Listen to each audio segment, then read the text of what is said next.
Sulfur Caves came out in the most recent snapshot, and they add a few new blocks that we can compare to their real-life counterparts. Even though some of this might change before release, I still wanted to give my opinions on how they are presented now. Geologically, they aren't that bad, but we'll get into their aesthetics too. And besides, they also give me an excuse to melt sulfur and play with mercury, so let's take a look at the new Sulfur Caves.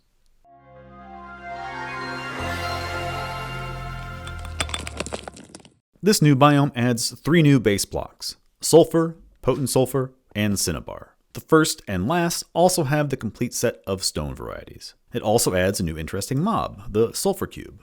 The biome itself looks like it's based on the code for the lush cave biome, because similar to azaleas and rooted dirt, it generates a sulfur spring on the surface, and then the player can follow a vein below it down into a cave. The cave has patches of cinnabar and sulfur with some pools of water that has some potent sulfur blocks under the surface. These blocks produce a bubble particle when underwater, and the particle rises and grows until it pops.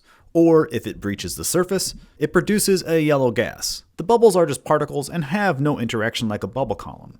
But if the player stands in the gas, they get the nausea effect. Sulfur caves are a real thing, but not really what they are in Minecraft. They are similar to normal dissolution caves formed by carbonic acid, except these are formed with sulfuric acid.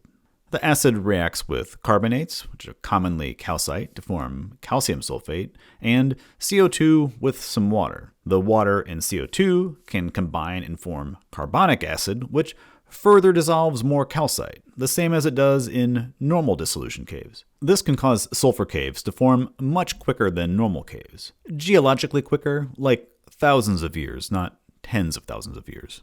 In a regular cave, the dissolved calcium can go on to form speleothems, but in sulfur caves you have dissolved calcium sulfate, which can go on to form speleothems, except you have some sulfur in the mix, so you can get gypsum and other sulfate minerals instead of the standard ones. You don't really get sulfur or sulfide minerals like cinnabar forming in real-life sulfur caves.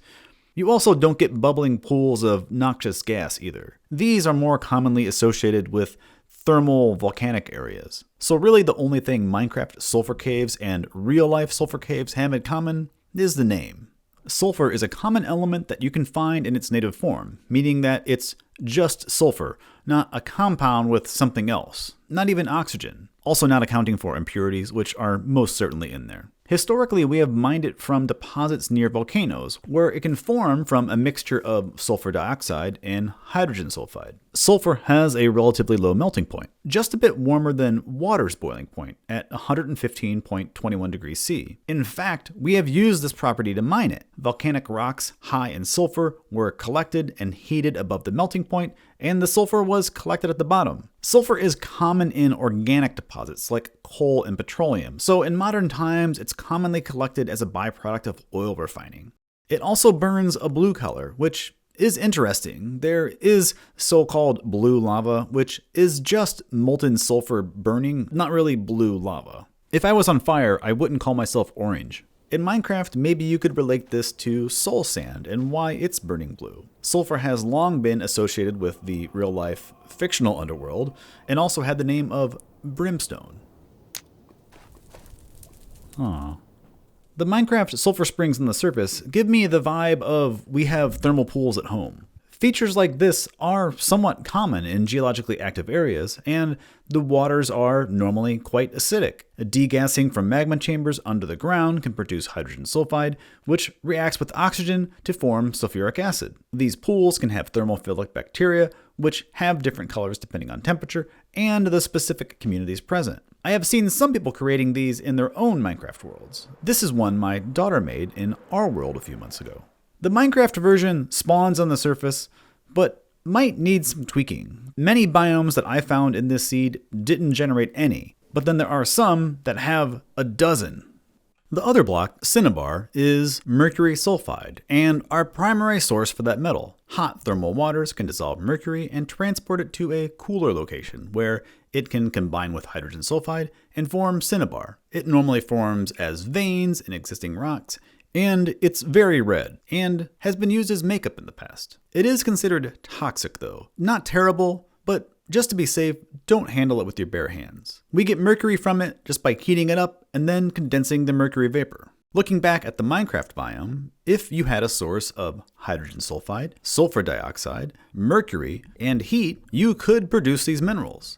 Just not exactly like this. It would be a lot more realistic for the caves to only be in aquifers, but probably not the best for exploration. Before we talk about color and aesthetics, I do want to mention the cubes. They have some interesting behaviors which will be really fun to play with. I do kind of wish they could hold more than one block, maybe up to 16, and that they could change shape with the number of blocks that you give them. I just want this for my own reasons because I want to use them to move items around in a more dynamic farm. Ecologically, these could be sulfur-reducing organisms. In real life, sulfur-reducing bacteria break down native sulfur and produce hydrogen sulfide, which could then be used to form the Cinebar. Nothing to back that up, but it's just a cool thought.